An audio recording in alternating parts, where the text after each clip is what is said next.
Hello world, and we are back. My name's Kyle Fischl. This is going to be episode 172 of my poker vlog. For this one, I play all the stakes at Sarasota, Florida, one-eyed jacks. Before I get into the hands, I had one interesting hand from my club GG. If you have any interest in playing with me online, I play here for about an hour every single day, and I even stream sometimes. Here's one of the notable hands from my Monday streams. When the flop checks through and we have top pair, top kicker, we're pretty confident we have the best hand. Turn shouldn't change anything.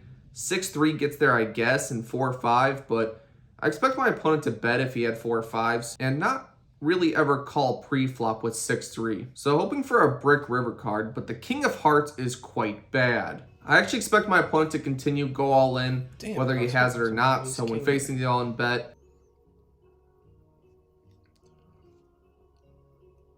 let's see it. Clubs missed. Probably just calling him down. Yeah, clubs missed. It is what it is. Yeah, clubs missed. Got him. Got him! We'll take the full double up. Guy's playing a little bit crazy over there.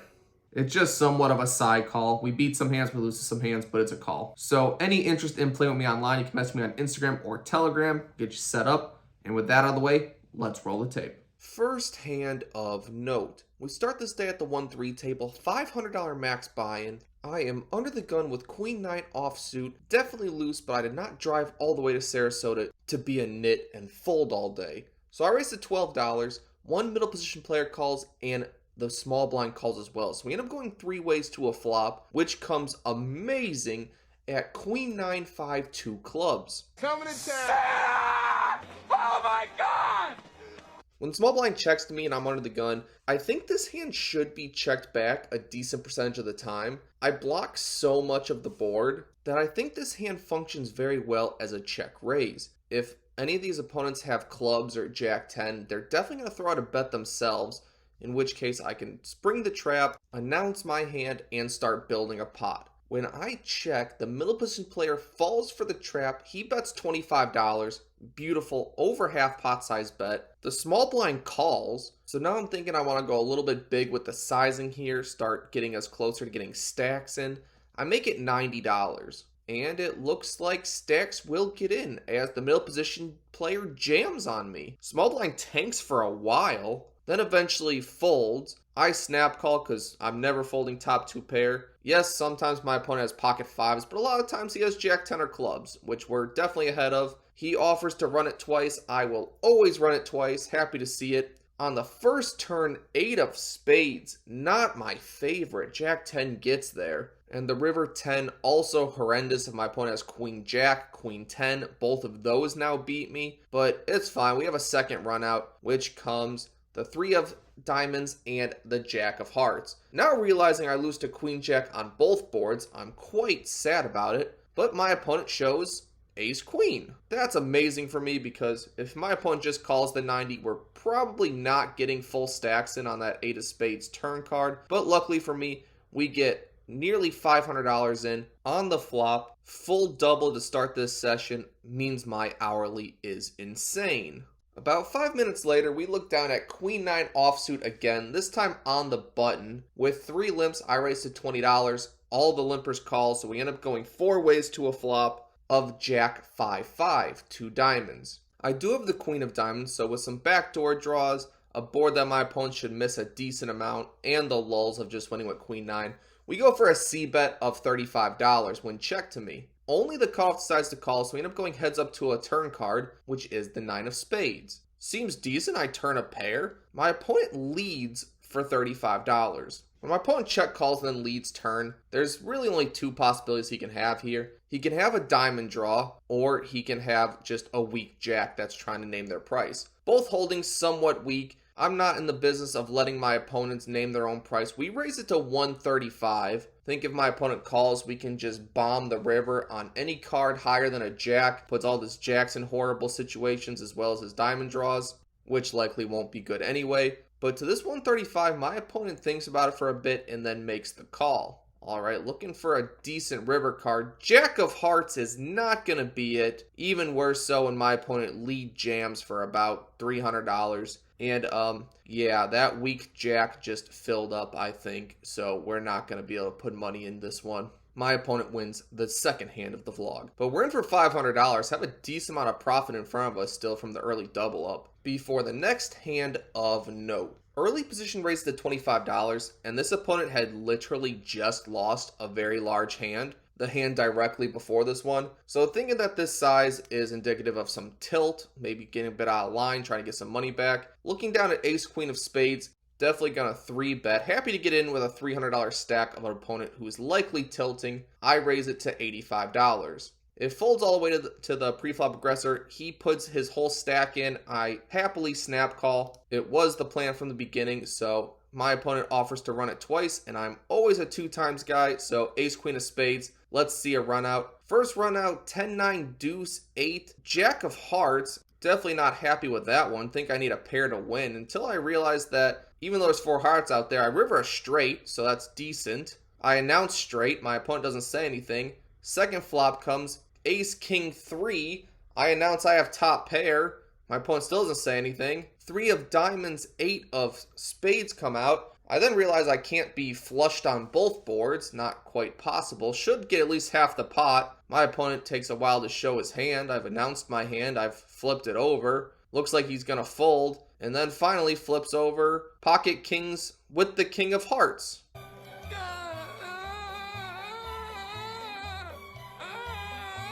For a scoop, and quite a dirty slow roll. And with that $300 a piece, we are directly even, moving on to the 1-3 deep stack table, $300 to $1,000 buy-in. Quite a roller coaster in the early goings, but plenty of poker left to come.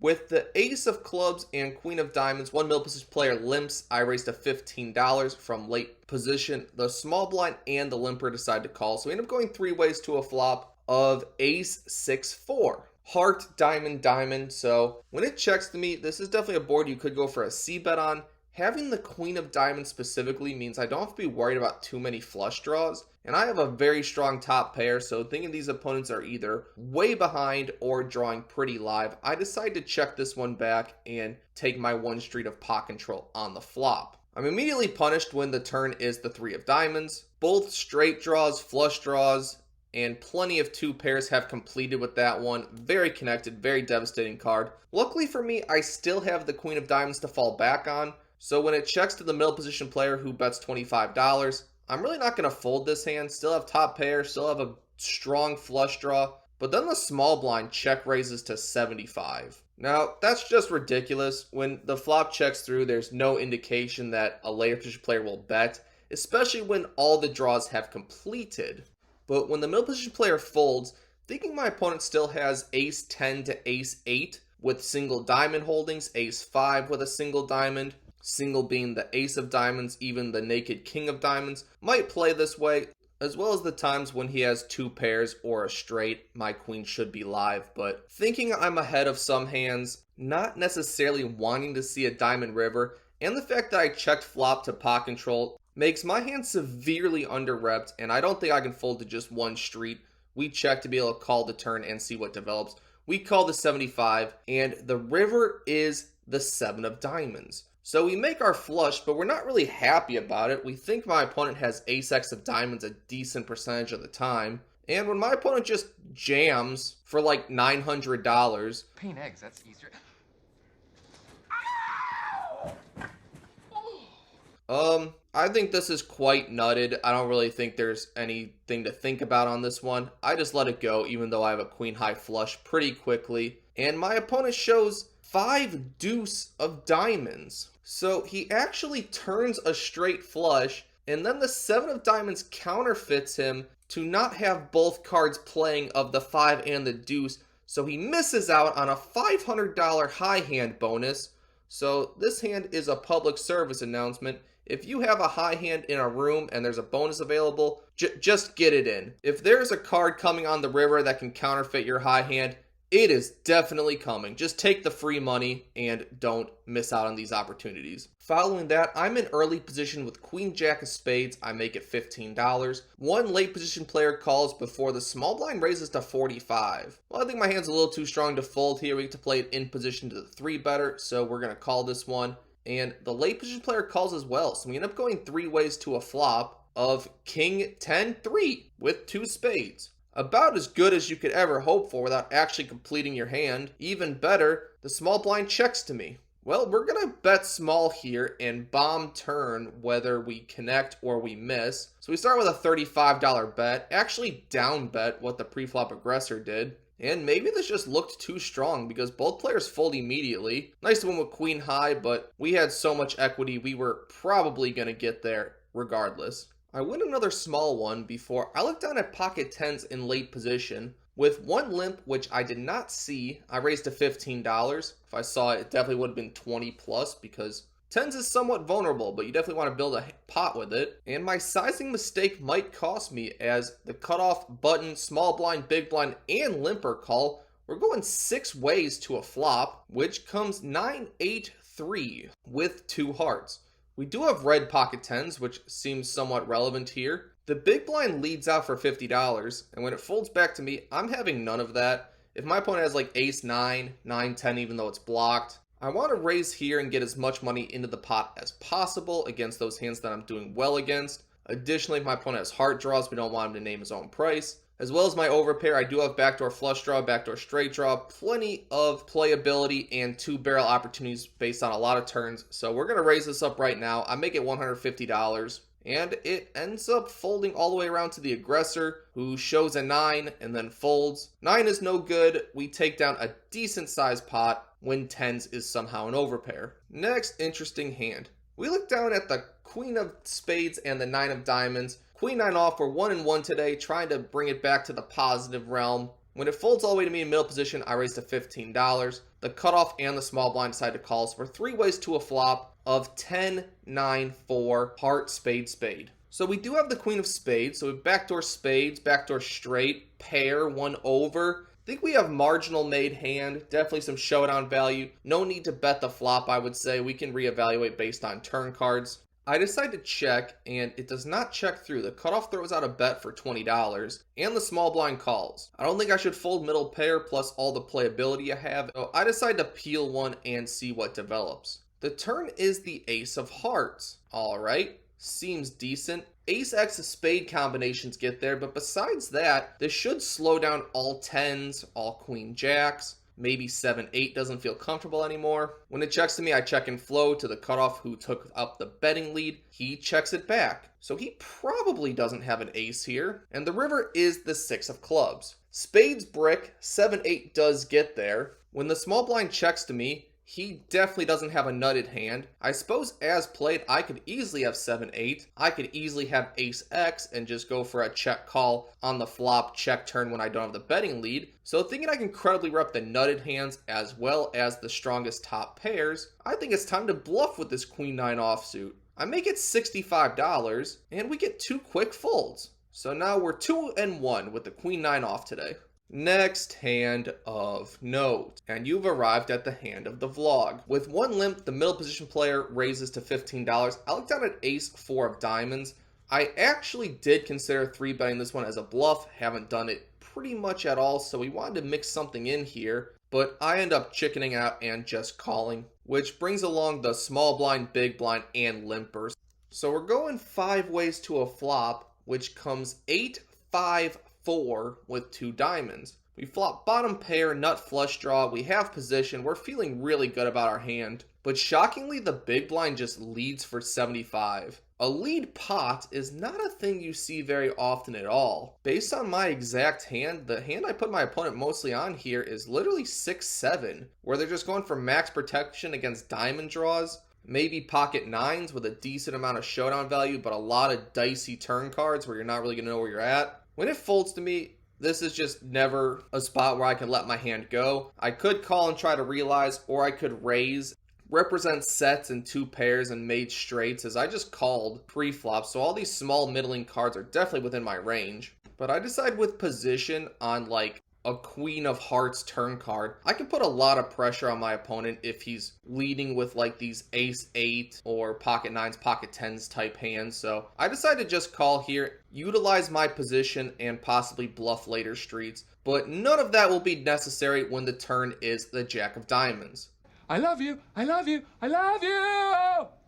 My opponent checks to me now. I think nearly all of his hands know how horrible of a card this is for him. If he has a made straight, he could be drawing stone dead. If he has 9s or 10s, pretty bad turn card. So we're going to try to go the same sizing he went. We want to milk him a bit, get him to stick around with all of those holdings. I only bet $75. My opponent does not take too long before calling. I'm praying for a brick river. Don't pair the board dealer. Wish is granted on this one on the King of Clubs river card. We have the nuts.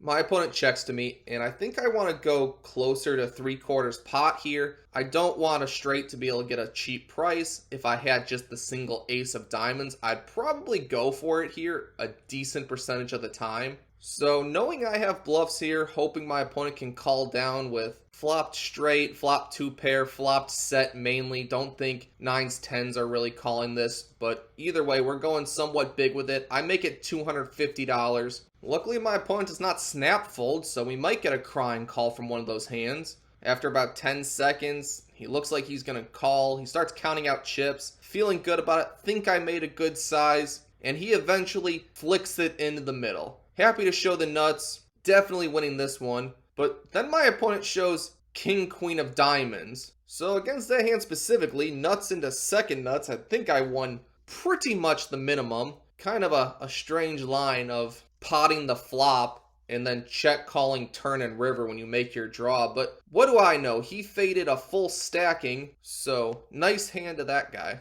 And the stack's looking amazing, in for only 1,000 right now, so we're feeling pretty good about our results. We win another small hand before we move to the 2-5 table. Now it's 400 to 1,500 max, where we're greeted with another small one before the next interesting hand. I am in middle position with pocket queens. I raise to $20. A late position player calls before the cutoff 3 bets to 60, and it folds back to me. Now this player I've played with probably 4 or 5 times. I can't recall a single time I have ever seen this opponent 3-bet.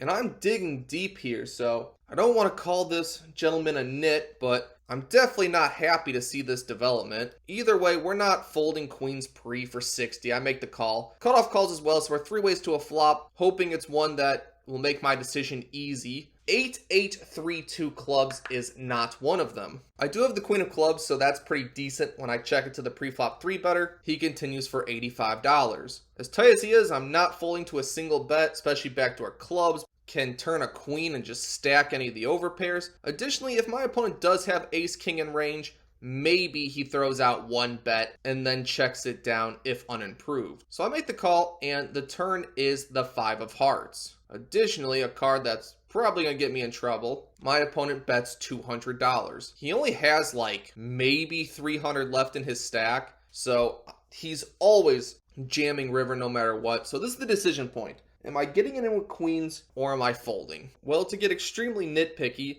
I like having the queen of clubs on the flop. On the turn, it's quite bad.